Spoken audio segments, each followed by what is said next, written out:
महाराष्ट्र की पावन भूमि और उसमें भी ये अहिल्या नगर, जिसे अधिकतर महाराष्ट्र में लोग केवल नगर के नाम से ही जानते हैं। यहाँ पर यह कथा का क्रम हो रहा है और अभी हम आपको बताएंगे। 20 साल पहले मैं यहाँ आया था। पूज्य पिताजी महाराज पूज्य गुरुदेव भगवान की कथा हुई थी। तब अहिल्याबाई नगर का नाम अहमदनगर था। तब हमारी आयु 8 वर्ष की थी। 8 साल के थे, पिताजी की कथा हुई थी। तब यहाँ मैं उनके साथ अपने गर्मियों की छुट्टियों में आया था और हमारा इतना हास्यपद और इतना स्मरणीय संबंध है इस नगरी से कि हम कभी भूलते नहीं हैं इस नगर को। आज तक कभी किसी कथा में जिक्र नहीं हुआ। बहुत करीब लोगों को भी नहीं पता है कि नगर में हमने क्या क्या ऊधम मचाए थे। लेकिन कल जब रात्रि में मैं आया तो देख करके मैं आनंदित हो रहा था कि 20 साल बाद, 20 साल पहले आया था मैं 2006 में। 20 साल हो गए ना, 2026 चल रहा है। 20 साल पहले आया था, तब 8 वर्ष का था और पिताजी महाराज की कथा हुई थी। सिरसाठ परिवार था, महाराष्ट्रियन परिवार था जिनके नेतृत्व में कथा थी। 2 समय कथा होती थी, सुबह 9 से 12 और फिर दोपहर में 3 से 6 बजे तक। ऐसी सुंदर यहाँ कथा हुई।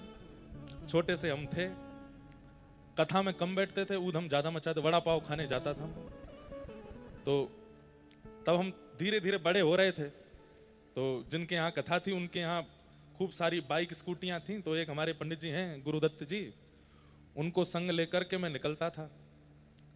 अच्छा, व्यास जी के पुत्र हैं तो हमारी सारी मांगें पूरी होती थी।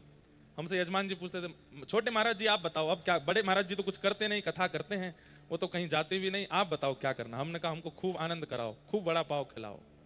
वड़ा पाव खिलाते, बोले आज क्या करेंगे। मैंने कहा आज हम स्विमिंग पूल में नहाने जाएंगे, तो नहलाने ले जाते। आज क्या करेंगे, मैंने कहा हमारे लिए कोट पैंट बनवाओ। तब जीन्स पैंट ही पहनते थे हम भी।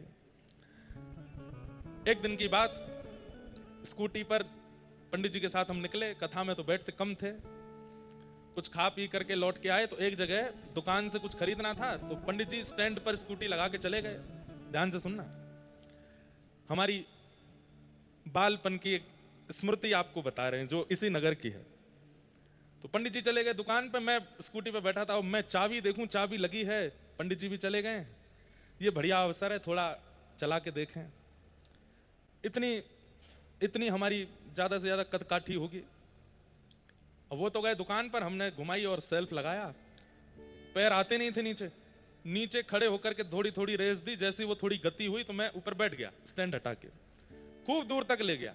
तब तक तो कुछ दिक्कत नहीं हुई। जैसे ही वापस मुड़ने का समय आया, छोटा सा रास्ता था, अब वो बिना पैर टेके पीछे कैसे मुड़े। तो मैंने घुमा के जैसी मोड़ी तो वो जैसी आराम पलट गई, पांव के ऊपर गिर पड़ी। इतनी लगी कि पूरा यहां रक्त मंडित हो गया पैर, खूब खून निकले। अब जैसे तैसे 2-4 लोग हमको उठाने आए, वो मराठी में कुछ बोले, मेरे को समझ नहीं आवे। तो फिर कोई समझ गया कि ये यहाँ का नहीं है। बोले कैसे गिर गए। मैंने कहा मुझको आती नहीं चलानी। बोले किसके साथ आए। अकेले स्कूटी पे। मैंने कहा वो भैया हैं आगे दुकान पे। तो वो भैया बेचारे बैठे स्कूटी पे, मुझे पीछे बिठाया और दुकान पे वो पंडित जी वेट कर रहे, रो रहे थे, कहाँ चले गए छोटे महाराज जी। जब मैं आया तो खून में लथपथ जब पैर देखा, और वो बोले मैं गुरुजी को क्या जवाब दूंगा, बड़े महाराज जी पूछेंगे कहाँ ले गए थे इनको।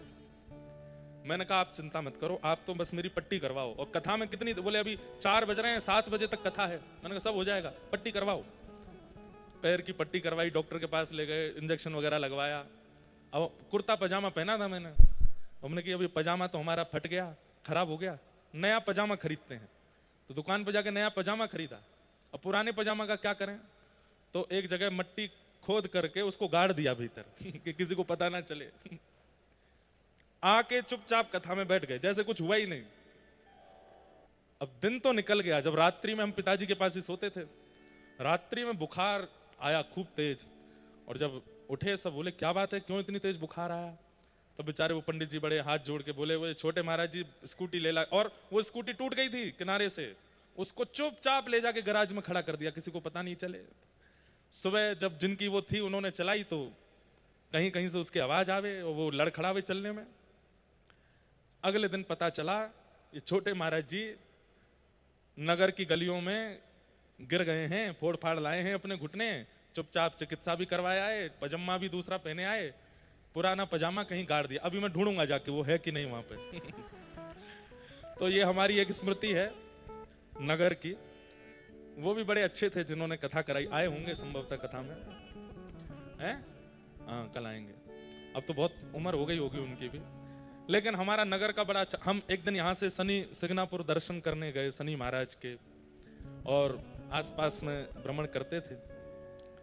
तो कुछ स्मृतियां ऐसी होती हैं कि वो अब 8 वर्ष में और भी बहुत कुछ हुआ होगा, लेकिन वो याद नहीं है मुझे, बहुत कुछ याद नहीं है, लेकिन नगर में क्या हुआ था वो सब याद है। तो अब 20 साल, और इतने बीच में 2-3 बार, कई बार यहाँ के कई वैष्णवों का मन हुआ कथा का, लेकिन कोई योजना बन नहीं पाई। 20 साल बाद ये योजना बनी और अब यहाँ कथा करने आए हैं। तो जहां अब ऐसा कह दूं तो कोई अतिशयोक्ति नहीं, इस भूमि पर मैंने रक्त बहाया है अपना। तो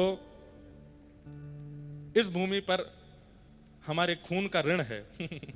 तो बस इसलिए हमने सोचा कथा सुनाने चलते हैं। ये सब तो विनोद की बात है, बालपन की बात है, लेकिन पता नहीं क्यों मेरा महाराष्ट्र से एक अलग प्रेम है। चाहे कथा मुंबई में हो, चाहे नगर में है, नागपुर में है, और भी जगह जगह कथाएं होती हैं।